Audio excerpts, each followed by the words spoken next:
Hello, it's Tuesday, August 1st of 2023, and today I'm here at Bruxelles-Midi, or Brussel-Zuid, to take a Thalys high-speed train to Amsterdam Centraal. My train departs at 7:52 on platform 3A. The train I will be riding today will take me north from Brussels through Antwerp, cross into the Netherlands, through Rotterdam, and finally arrive in Amsterdam. The scheduled running time is 1 hour and 52 minutes. Thalys' main service is their Paris to Amsterdam route, of which I will be riding about half today, but they also run high-speed services to Germany and other points in France seasonally. The max speed on the route is 300 kilometers an hour or 185 miles an hour. At Bruxelles-Midi, I ate a waffle, which was very good, and then I made my way up to the platform. If you want to see more of Bruxelles-Midi, you should check out the start of my Central Rail Tunnel video linked now in the top right corner. So my train will also be on this platform, but for now, there's a normal intercity train to Brussels Airport. I really like these screens that show where the train is going to stop on the platform. So I'm sitting in coach 15, so it means I have to be at the very beginning of zone A4.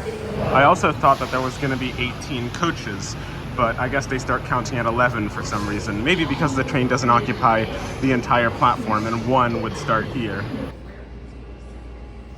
For some reason, Thalys does not let you pick exactly where you want to sit. The only input you get in your seat assignment is whether you prefer aisle or window, but that is not always honored. When boarding the train, I couldn't find my seat, number 15.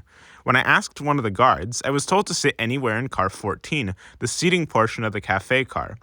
When I asked why this happened later on, I was told that the system was built on an older model of train and hadn't been updated yet for the newer models, which is an awful oversight.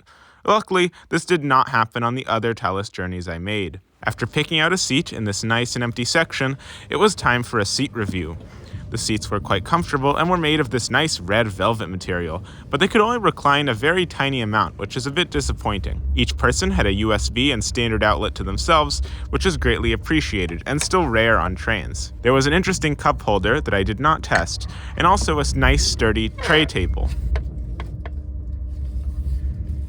The Wi-Fi on the train was also fantastic throughout the majority of the journey. The train departed 3 minutes late.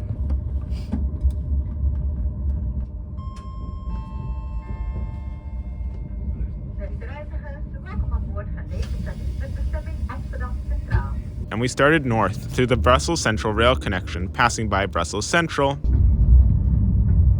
and Brussels North.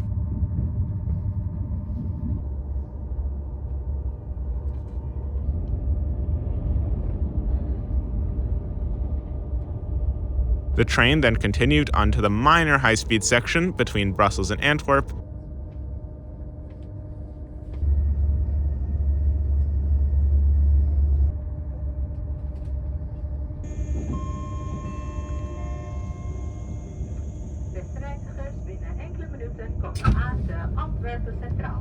and about half an hour later, the train pulled in to the underground Antwerp Centraal. The train was able to catch up to schedule, and we departed Antwerp on time. Amsterdam Central, the final stop of this train. Shortly after departing, the train started its long acceleration period all the way up to 300 kilometers an hour, or about 185 miles an hour, the standard European high-speed speed, and we held this speed all the way up until the approach to Rotterdam. At this point, I noticed that the train is actually relatively quiet inside, even at these high speeds, except for when the train enters a tunnel, during which this rumbling bass noise is produced. Since we're going at 300 kilometers an hour, that's the perfect time to check out the bathroom. The bathroom was okay. It was clean, but quite small, and the only one in my car didn't have any soap. On the way back to my seat, I noticed the nice luggage racks and the best vestibule design between cars that I've ever seen. I felt enclosed and safe all the way through, which is miles better than the ones in Amtrak trains back home. I found it interesting that it was faster to go from Antwerp to Rotterdam, 80 kilometers, than Brussels to Antwerp, only 42 kilometers, because of the 300 kilometer an hour true high-speed section. On the approach to Antwerp, the train slowed down and switched the side of the track it was running on, from left-hand running in Belgium to right-hand running in the Netherlands. We then pulled into Rotterdam Centraal. I don't know if anyone got on, as there are other cheaper and more convenient high-speed NS intercity direct services from here straight to Amsterdam. After departing Rotterdam, I decided to go check out the Welcome Bar, aka the cafe car. The cafe car mainly just had snacks and no real food options other than 2 sandwiches, nothing too special. There was also a standard vending machine. I didn't film much of the car as there were about 5 crew members just having a chat there, and it would be awkward if I stuck a camera in their faces. The car didn't even have much seating, and the windows were smaller than the windows at my seat. Overall, the food experience and the car were a bit of a letdown. After another half hour or so, we dove into the tunnels prior to Schiphol Airport and pulled into the station.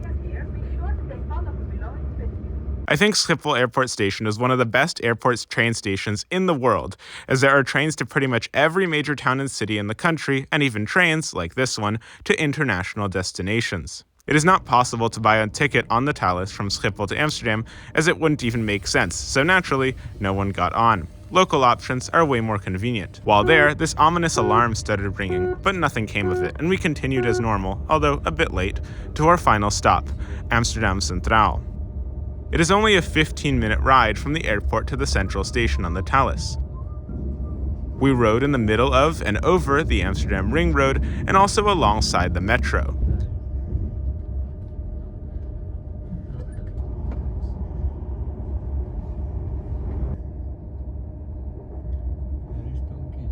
We passed through Sloterdijk Station, one of my favorites, and pulled into Amsterdam Centraal 4 minutes late. Komen we aan te Amsterdam Centraal, ons eindstation.